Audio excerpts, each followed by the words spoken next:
It was just past 2:30 a.m. when I climbed into the driver's seat of my rig, ready for another long haul. I'm a trucker, been doing this for nearly a decade now, and driving at weird hours is just part of the job. That night, I was on a stretch of highway in western Pennsylvania, somewhere between Pittsburgh and Erie. I know this route like the back of my hand. It's quiet, mostly empty, and usually pretty safe.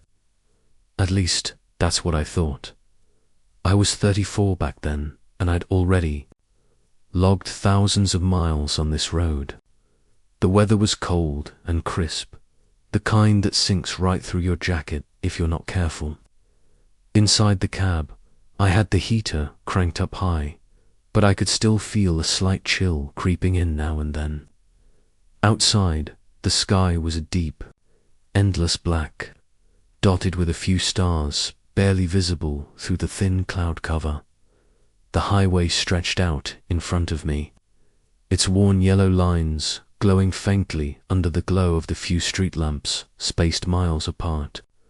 The road was empty, save for the occasional distant headlights flickering like fireflies in the dark.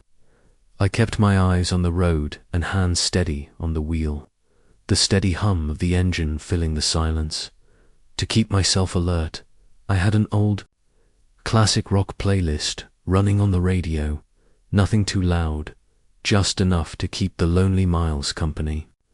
Every now and then, the crackle of the CB radio buzzed to life with some trucker chatter. Most of it was harmless, drivers swapping stories or warning about road conditions. Nothing unusual. I stopped a little earlier at a rest area to stretch my legs and grab a quick bite. The air was thick with the smell of damp earth and pine trees, and the silence there was almost tangible. I ran into another driver named Jim, probably around my age. We shared a few laughs, talking about the highway and how some nights just feel different. I joked about how these long, empty roads sometimes play tricks on your mind when you're tired. Jim smiled but didn't say much, just nodded and wished me a safe trip. Back in the cab, I settled in again, taking a sip of my lukewarm coffee, feeling that familiar comfort of solitude that comes with being alone on the open road. There's something peaceful about these quiet drives. No one around, just you, your truck, and the endless stretch of asphalt. I was relaxed, maybe a little tired, but nothing out of the ordinary. As I glanced at the dashboard clock, 2:47 a.m., I felt a strange calm wash over me. The night was still, and I could see my breath fogging up the edges of the windshield. I adjusted the heater and shifted gears smoothly, the truck rolling steadily forward. This was just another night on the road, another routine drive on a highway I'd traveled countless times. But that night, something about the darkness, the silence, and the endless miles ahead was different. It was subtle, like a tiny whisper at the edge of my awareness, something that would soon unravel everything I thought I knew about this highway. The road stretched on like a ribbon of black velvet, the only light coming from my headlights cutting through the dense night. The clock on my dashboard glowed 3:07 a.m., and I felt the usual tiredness creeping in after hours of driving. I'm used to long hauls, usually driving through stretches of highway that are nothing but empty lanes and the sound of my own engine, humming steady. But this time, something felt different. Maybe it was the isolation. Maybe it was just me being tired. But as I cruised along that highway, the silence around me was unnatural. There were no bugs chirping, no distant cars, no wind rustling the trees, just an unsettling stillness that seemed to press against the windows like a living thing. I was about 35 then, had been driving trucks for over a decade, and I thought I'd seen it all. Strange roadside sights, weird weather, even a few near misses with wildlife. But this night was different. It was almost like the night itself was holding its breath. Then I saw it, on the right shoulder. Just barely visible in the glow of a flickering streetlight, stood a figure. At first, I thought it might be a stranded motorist or someone I rarely pick up hitchhikers, safety first, you know. The figure was tall and motionless, cloaked in a heavy dark coat that blended almost perfectly with the shadows. I slowed the truck instinctively, squinting to get a better look. But as I approached, the figure didn't move or wave or try to get my attention. It just stood there and blinking, silent. My heart rate quickened, not with fear, but with confusion. Then, just as I was about to say something through the open window, the figure vanished. One moment it was there, the next, nothing but the empty shoulder and the rustling of dry leaves. I checked my mirrors, hoping it was a trick of the light or my tired eyes, but no, nothing. I shook my head and laughed nervously to myself. Must be seeing things, I muttered, though my hands tightened on the steering wheel a little more than usual, trying to shake the unease. I switched the radio on, searching for something to cut through the silence, but static buzzed louder than the music or talk shows I usually tuned into at night. I fiddled with the dial, but the static didn't clear up. Then, through the white noise, I thought I heard a faint whisper, a voice, but broken, almost like a garbled message through a bad connection. I leaned closer, trying to catch a word. Hello, ... hello, ... No, it was gone, just static again. I cursed under my breath. Old radios acting up again. But the feeling in the pit of my stomach said otherwise. Minutes later, I heard it. Footsteps crunching on gravel just outside the cab. I froze. The sound was soft, slow to be any animal I knew of. I glanced out the side window, heart pounding, but all I could see was the blackness of the roadside. My breath caught in my throat. The headlights caught movement out of the corner of my eye, a shadow flickering between the trees just beyond the reach of the light. I blinked, rubbed my eyes, but the shadow didn't disappear. It stayed, lingering there like a watcher, hidden but present. I tried to tell myself it was a deer or maybe just my imagination, but the hairs on my arms stood on end, and I felt a cold sweat break out on my forehead. I pulled over at the next rest area, my hands trembling slightly as I killed the engine. The silence was overwhelming, pressing down on me from all sides. I sat there, staring at the dark horizon, listening intently. Then I noticed it, a smudge on my windshield. I reached up to wipe it away, but the smudge didn't budge. It wasn't dirt or rain, it looked like a handprint, smudged and faint, but unmistakably human. I pressed my palm against the glass, trying to compare it with the print, but it was gone the moment I looked away. I didn't sleep that night. I sat behind the wheel, radio off, engine humming quietly, eyes darting to every shadow and every sound. The highway had changed. Somehow it felt alive, and I wasn't alone. After I locked the doors that night, I hoped the worst was behind me. But as I sat in the driver's seat, the silence was deafening, too thick, almost suffocating. The kind of silence that makes every creak, every breath, every distant noise punch through like a THUNDERCLAP. That the radio crackled again, but this time, it wasn't just static or whispers. It was worse, low, guttural breaths, almost like someone was breathing right into the microphone. I slammed my fist on the dash, heart hammering so hard I thought it might break ribs. "Who's there?" I muttered to the empty cab, the words swallowed by the night. That's when I saw it again, the shadow, a sliver of darkness sliding behind the trees. Not a person, at least not fully human. It moved with an unnatural smoothness, almost gliding over the ground without a sound. I blinked, but when I looked back, it had vanished. I forced myself to breathe steadily, to keep calm. It's just a trick of the light, I told myself. Get back on the road. But no matter how many miles I put between me and that rest stop, the feeling didn't leave. It felt like the highway itself was watching me, like I was the one trespassing. About an hour later, as I rounded a curve, my headlights caught a figure standing at the side of the road.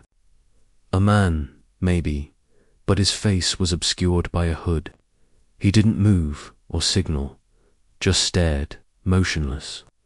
My breath caught in my throat.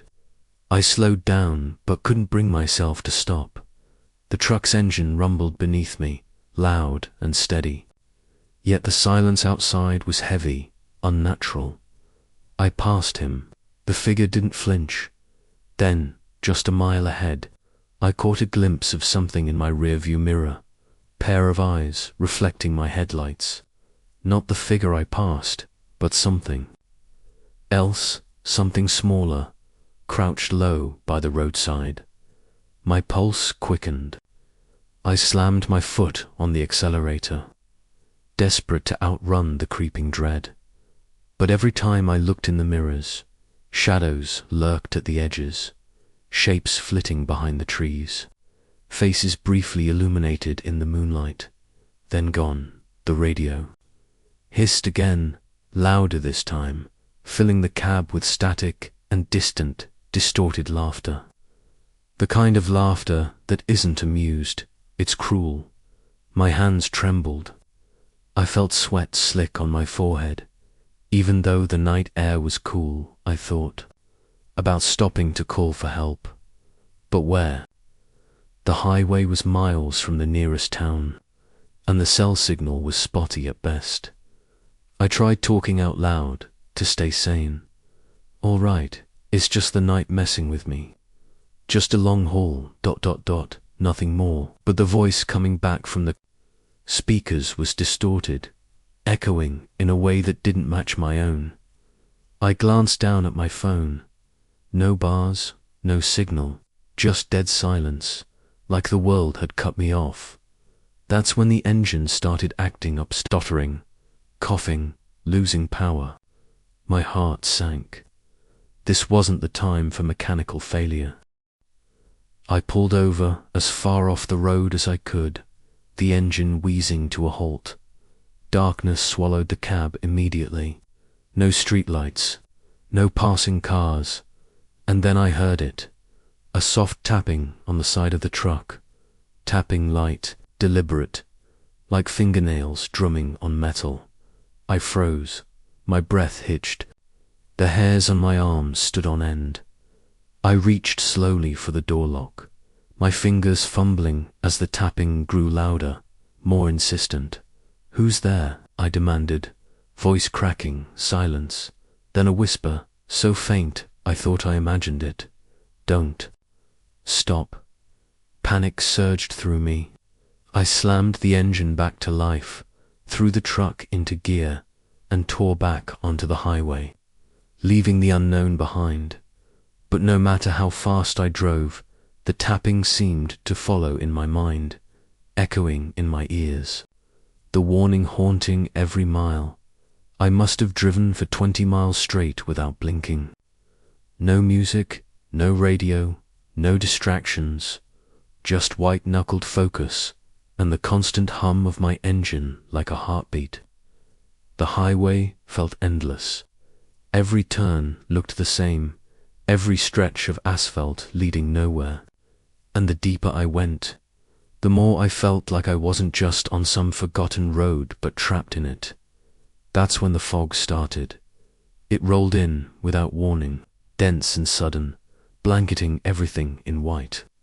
My headlights couldn't even reach 10 feet ahead. I slowed the rig, squinting through the windshield, every nerve in my body screaming. I thought about stopping again, just pulling over and waiting it out.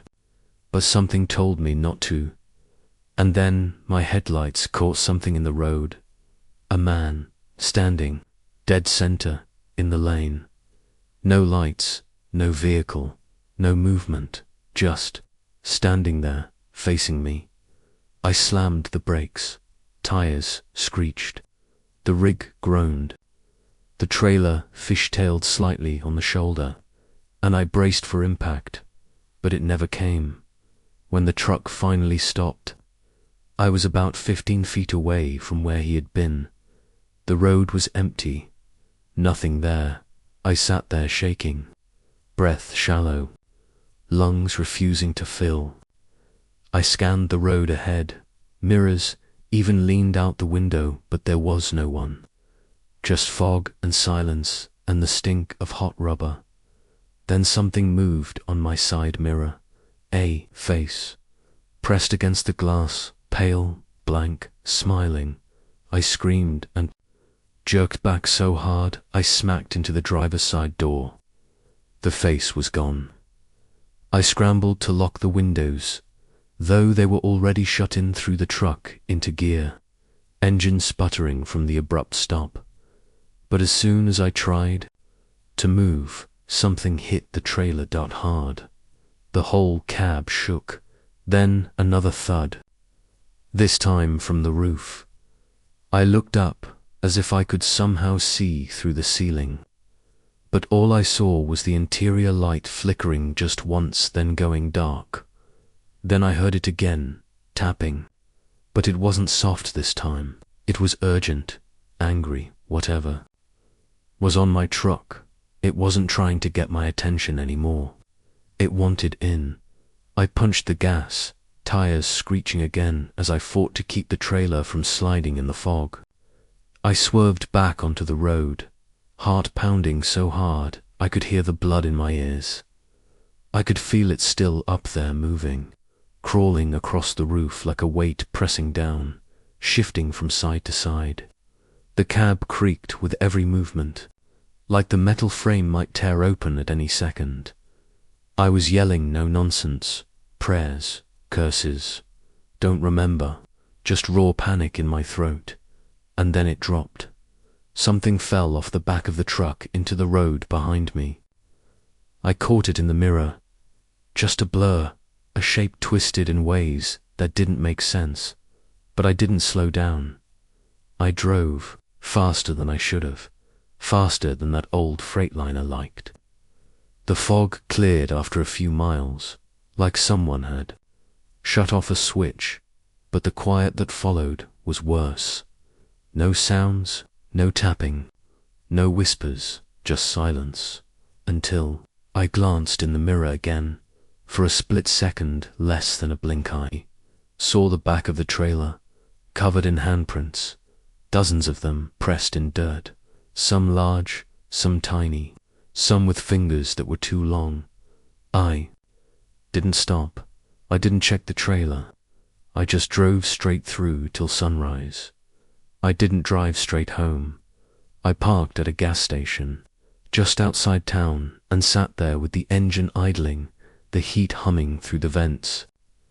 I watched people come and go, smiling, laughing, carrying coffees. Like the world hadn't shifted under my feet hours ago, but mine had. Even in daylight, I kept checking the rear view. Half of me expected to see that face again, that pale, smiling face grinning at me through the back window. When I finally did make it home, I didn't unload my gear. I left everything in the truck, locked the doors, and walked straight inside. My wife greeted me with a hug, asking if everything had gone okay. I lied. Yeah, I said, eyes darting to the living room window. Just a long haul, tired. She told me to take a shower, to rest. I nodded, but I didn't sleep that night. I just sat in the dark, wide awake, listening. I don't know what I was waiting for. Maybe I thought I'd hear it again, the tapping, maybe. I thought something had followed me home. I checked the front door 3 times that night. I walked the hallway. I opened every closet. And even though I told myself everything was normal, I couldn't shake it.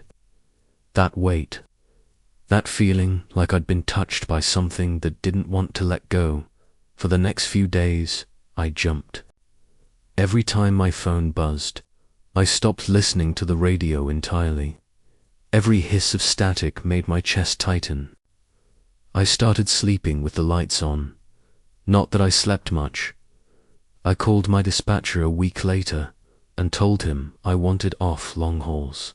He didn't ask questions, just said, "Locals, less money. You sure?" I said, "I'm sure." I started sticking to in-town deliveries, early morning slots, never at night, and never, ever near that highway again. I'd convinced myself I'd imagined most of it, a trick of exhaustion, stress, too much caffeine. Until about 2 weeks later, at a truck stop just outside Birmingham, I met a guy named Larry, old-timer. Been hauling since before cell phones were even a thing. We got to talking in the lounge over burnt coffee and vending machine sandwiches. When I mentioned the stretch of road near Route 87, the part with the fog and that old, twisted pine line, his face went flat, real flat. "You stopped, didn't you?" he said quietly, eyes never leaving mine. I didn't answer. "You heard the tapping too?" My throat dried up. I didn't ask how he knew. He leaned in, whispered low, "They don't want a ride. They want you to stop." That was the last I saw of Larry. I checked for him the next time I came through, but no one at that stop had heard of him. The waitress even told me, "Ain't nobody here by that name in years." Maybe he was never real. Maybe he was one of them.